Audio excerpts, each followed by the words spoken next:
We stand at a moment in time that future generations may read about in history books.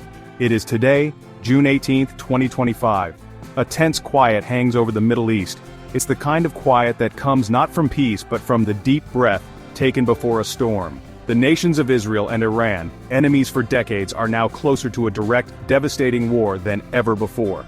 Satellites watch from above, spies listen in the shadows, and all around the globe, leaders and citizens alike ask the same terrifying question: is this how World War III begins?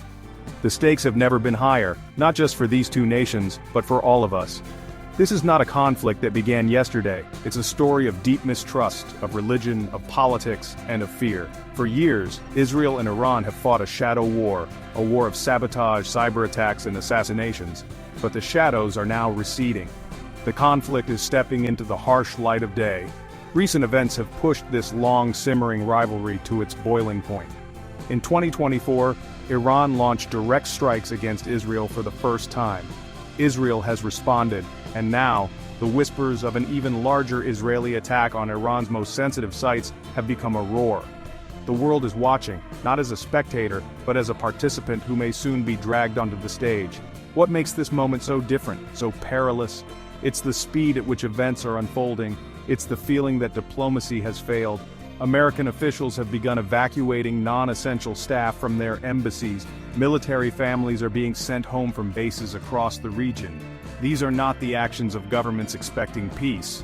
These are the preparations for a war they believe is imminent. The machinery of conflict is being set into motion, and once it starts, it can be incredibly difficult to stop. Every decision, every military movement, is a step along a path from which there may be no return. Imagine the tension in the corridors of power.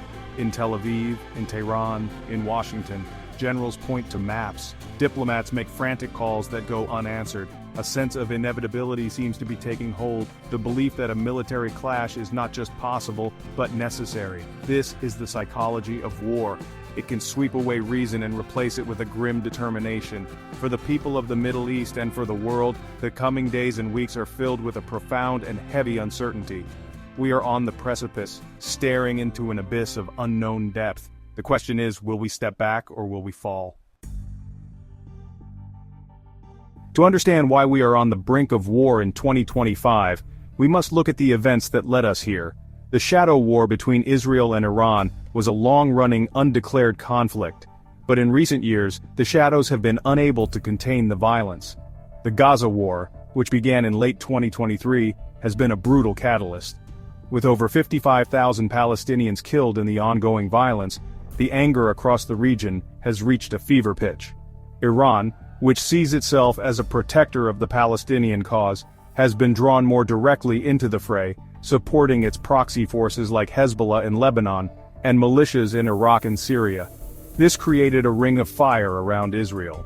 The year 2024 marked a historic and dangerous turning point. For the first time, Iran fired missiles and drones directly at Israel from its own soil. This shattered a long-held taboo. It was a message that the old rules no longer applied. Israel, in turn, has not been idle.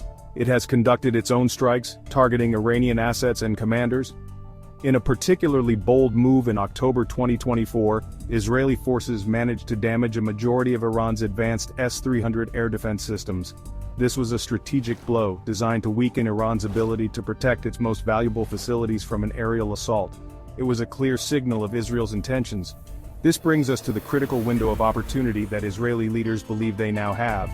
With Iran's air defenses temporarily weakened, Israel sees a chance to strike a decisive blow against the one thing it fears most, Iran's nuclear program. They believe Iran is vulnerable. They believe that waiting will only allow Tehran to rebuild its defenses and get closer to developing a nuclear weapon. This sense of urgency, this feeling of now or never, is a powerful driver of conflict. It creates a logic where a preemptive strike seems not just like an option, but like the only responsible choice to ensure national survival. From Iran's perspective, the situation is one of defiance against immense pressure. Faced with international sanctions, diplomatic isolation, and Israeli aggression, the leadership in Tehran feels it must project strength. They have vowed that any major Israeli attack will be met with a history-making response far greater than anything seen before. The Islamic Revolutionary Guard Corps, or IRGC, has conducted massive military drills throughout 2025, showcasing new missiles and capabilities. They have declared that all American bases in the region are legitimate targets. This is not the language of a nation backing down. It's the language of a nation preparing for a fight to the finish. At the very heart of this crisis lies a single, terrifying word: nuclear. For Israel, the prospect of its sworn enemy Iran obtaining a nuclear bomb is an existential threat. It's a danger that cannot be tolerated, a red line that cannot be crossed. Israeli leaders have stated for years that they will do whatever it takes to prevent a nuclear-armed Iran. They look at Iran's government, listen to its leaders call for Israel's destruction, and see a future where they could face nuclear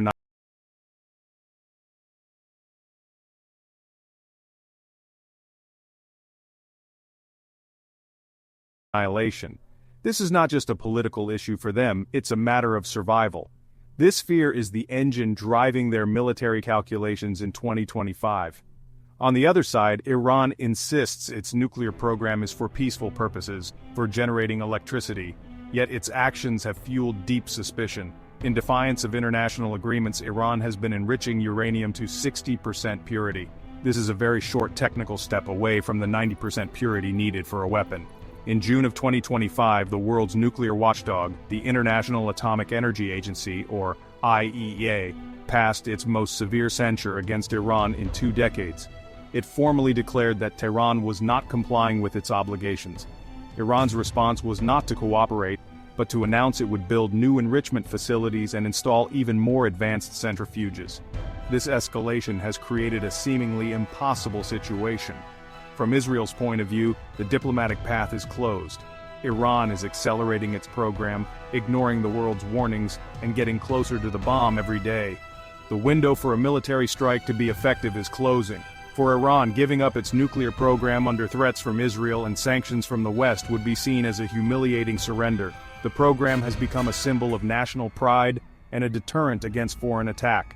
It is a powerful bargaining chip they are unwilling to give away, especially when they feel they are being backed into a corner. So the world watches as these two nations are locked in a nuclear standoff. One nation is driven by the fear of what might happen if its enemy gets the bomb. The other is driven by what it sees as its right to advanced technology and its need to defend itself. There seems to be no middle ground, no room for compromise. The red line has been drawn in the sand and both sides are walking right up to it. An Israeli strike would be aimed at destroying these nuclear facilities buried deep underground. But such an attack would unleash a furious response and in doing so, could ignite the entire region and potentially the world. In the middle of this escalating crisis stands the United States, walking a precarious diplomatic tightrope. America is Israel's most powerful ally, bound by decades of security commitments. Yet it is also desperate to avoid another major war in the Middle East. President Trump's administration has been trying to secure a new diplomatic deal with Iran, one that would put stricter limits on its nuclear ambitions. But these efforts have so far failed. Iran's supreme leader has rejected the American proposals, leaving diplomacy at a dead end. This failure has dramatically increased the chances that Israel will decide to act on its own. The official American position is a complex one. The United States government has stated that it will not join Israel in a direct military strike against Iran. However, it may provide crucial support in other ways, such as intelligence, satellite data, and refueling capabilities for Israeli jets. This puts the United States in a very difficult position. By providing any support at all, it risks being seen by Iran as a co-conspirator in the attack. In response to any Israeli strike, Iran has made it crystal clear that it will hold America responsible and that United States military bases throughout the Middle East will become targets. The recent actions of the United States military show just how seriously they are taking this threat. The decision in early June 2025 to partially evacuate embassy staff in Iraq and authorize the voluntary departure of military families from across the region is a stark warning. It's a sign that the Pentagon believes an attack, and a subsequent Iranian retaliation, is highly likely. The United States has tens of thousands of troops stationed in countries like Qatar, Bahrain, Kuwait, and Iraq, all within range of Iranian missiles. An attack on these forces would be an attack on the United States itself. forcing it directly into the war. This is the superpower's dilemma. If it does nothing to help Israel, it could be seen as abandoning its closest ally in the region at its moment of greatest need. This could damage American credibility around the world. But if it helps Israel, even indirectly, it risks being dragged into a massive regional conflict that it does not want. A war with Iran would be costly in terms of lives, resources, and global stability. The United States is caught between its alliance with Israel and its own strategic interest in avoiding a catastrophic war, a tightrope that is becoming thinner by the day. An Israeli attack on Iran would not happen in a vacuum. It would be like throwing a large stone into a complex and interconnected pond, sending ripples across the entire globe. The first and most immediate effect would be a massive retaliation from Iran. But, this would not just be a few missiles aimed at Israel. Iran would likely unleash its full arsenal, and more importantly, activate its network of proxy forces. Hezbollah in Lebanon, with its arsenal of over 150,000 rockets, could rain fire down on Israeli cities. Militias in Syria and Iraq would target United States forces stationed there. The Houthi rebels in Yemen could attack shipping in the Red Sea. This is how a regional war begins. It would quickly become a multi-front conflict, pulling in neighboring countries. Saudi Arabia and the United Arab Emirates, rivals of Iran, might be targeted for hosting United States military bases. This would ignite the Persian Gulf, a region that is a critical artery for the world's oil supply. The Strait of Hormuz, a narrow waterway through which a huge portion of global oil passes, could be closed by Iran, sending energy prices skyrocketing and crippling the global economy. The conflict would spread like wildfire, consuming the entire Middle East. This is where the other great powers, Russia and China, would be forced to get involved. Russia is a close ally of Iran and Syria. It has military forces on the ground in Syria and sees Iran as a key partner in challenging American influence. Moscow would likely provide Iran with military and diplomatic support, potentially leading to dangerous standoffs between Russian and American forces. China, while less directly involved militarily, has huge economic interests in the region. It is the largest buyer of Iranian oil and has invested heavily in infrastructure across the Middle East. A war would threaten its energy security and its economic projects, forcing Beijing to act to protect its interests. This is the path to World War III. A regional conflict in the Middle East draws in the United States. This in turn draws in Russia and China on the opposing side. Military alliances like NATO could be activated if a member state is attacked.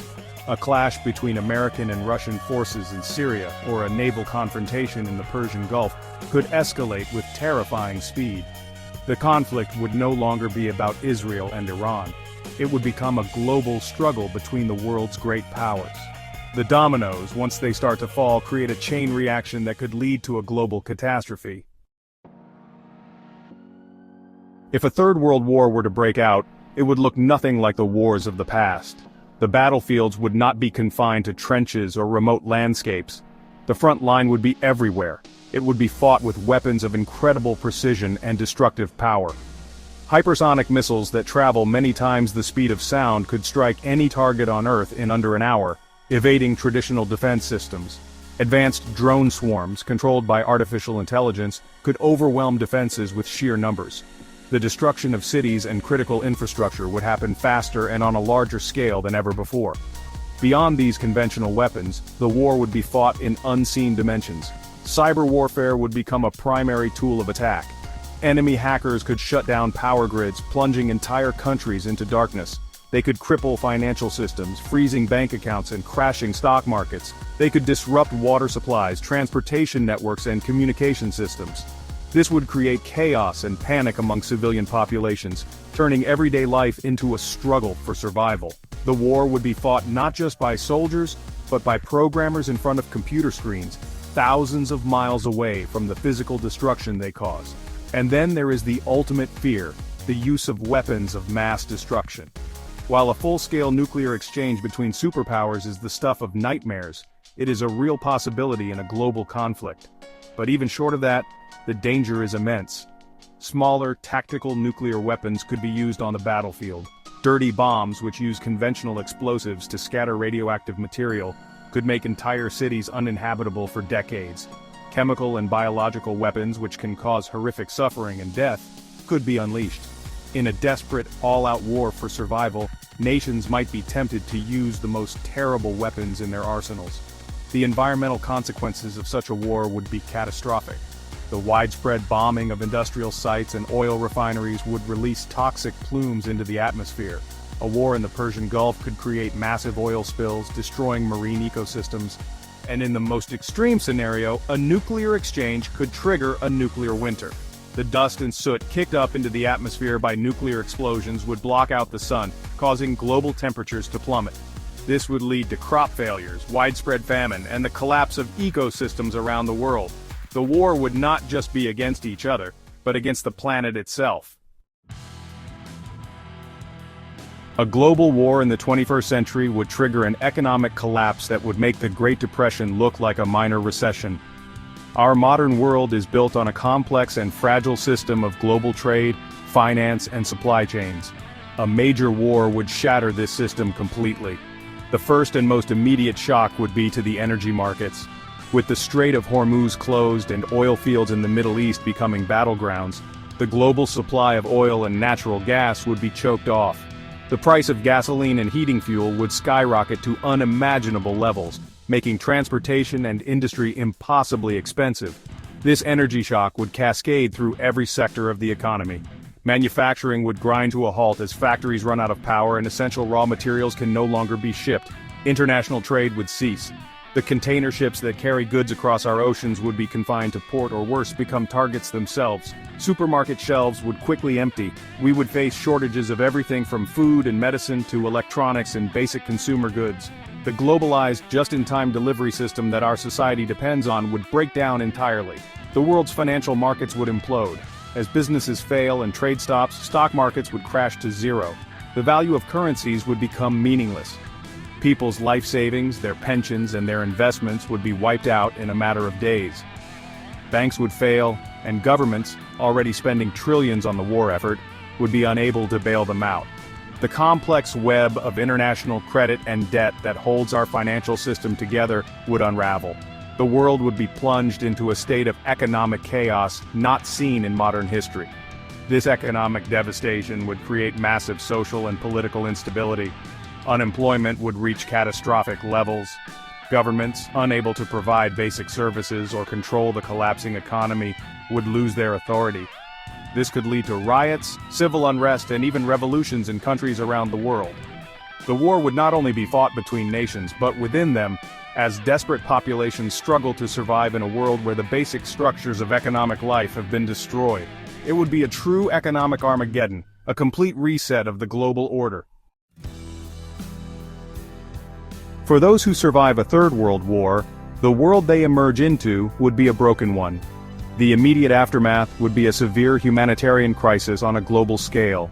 In cities that have been bombed, survivors would be living in ruins, without shelter, clean water, or electricity. Hospitals, if they are still standing, would be overwhelmed, lacking the doctors, nurses, and medicine to treat the millions of wounded and sick.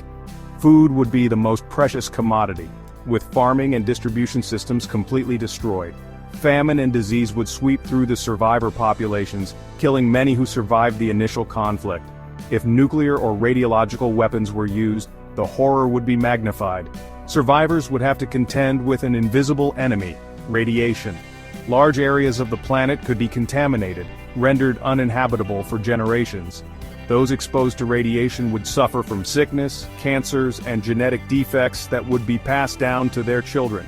The very land, water, and air would be poisoned. Rebuilding would not just be a matter of clearing rubble, but of dealing with a contaminated environment that is actively hostile to life. The psychological trauma of living through such an event would be immense and universal. The social and political fabric of civilization would be torn apart. Governments as we know them might cease to exist. With no central authority, law and order would collapse. Communities might be forced to fend for themselves, ruled by local warlords or armed gangs. Knowledge and technology could be lost. The complex skills needed to run power plants, manufacture advanced goods, or practice modern medicine might disappear as the people who held that knowledge perish. Humanity could be thrown back into a new dark age, a struggle for basic survival in the ruins of the old world. The task of rebuilding would be monumental, a challenge for many generations. It would require rediscovering lost knowledge, decontaminating the environment, and trying to piece together some form of global cooperation from the ashes. The scars of the war would be etched not just on the landscape, but on the human psyche. The memory of the Great War would shape the beliefs, fears, and hopes of everyone who lived through it and for centuries to come. Life after World War III would be a testament to human resilience, but also a permanent and painful reminder of our capacity for self-destruction. We find ourselves at a profound crossroads in our shared human story. The path to a global war, as we have seen, is terrifyingly clear. It is a path paved with fear, mistrust, and the belief that violence is the only solution. It begins with a regional conflict, like the one brewing between Israel and Iran, and escalates as the world's great powers are drawn in. It leads to a form of warfare so destructive it could shatter our global civilization, poison our planet, and leave the survivors to struggle in a broken world. This is not science fiction. It is a real and present danger based on the tensions and technologies that exist today, in 2025. The other path is harder to see. It is quieter and it does not make for dramatic headlines. It is the path of de-escalation, of diplomacy, and of understanding. It requires leaders to step back from the brink, to resist the drumbeat of war, and to find the courage to talk to their enemies. It requires us, as citizens of the world, to demand peace. It requires us to recognize that our fates are interconnected, that a war anywhere can become a war everywhere. It is the belief that no political goal, no matter how important it seems, is worth the price of global annihilation. The choice between these two paths is not ultimately in the hands of just a few leaders, it is a collective choice. The pressure for peace, or the clamor for war, comes from us. We have built a world of incredible technological marvels and deep global connections. We have the ability to communicate with each other instantly, to share knowledge and to solve problems together. The same ingenuity that created the weapons of mass destruction can also be used to build a future of lasting peace and cooperation. The challenge is immense, but the alternative is unthinkable. Today, as we stand on this precipice, we must remember what is at stake. It is everything. Our cities, our economies, our environment, our future. The story of what happens next is not yet written. Will it be a story of how humanity, in its fear and anger, unleashed a fire that consumed the world? Or will it be a story of how, at the moment of maximum danger, we chose a different path? How we looked into the abyss, saw the reflection of our own extinction, and decided to step back? The choice is ours, and the world is holding its breath, waiting for our answer.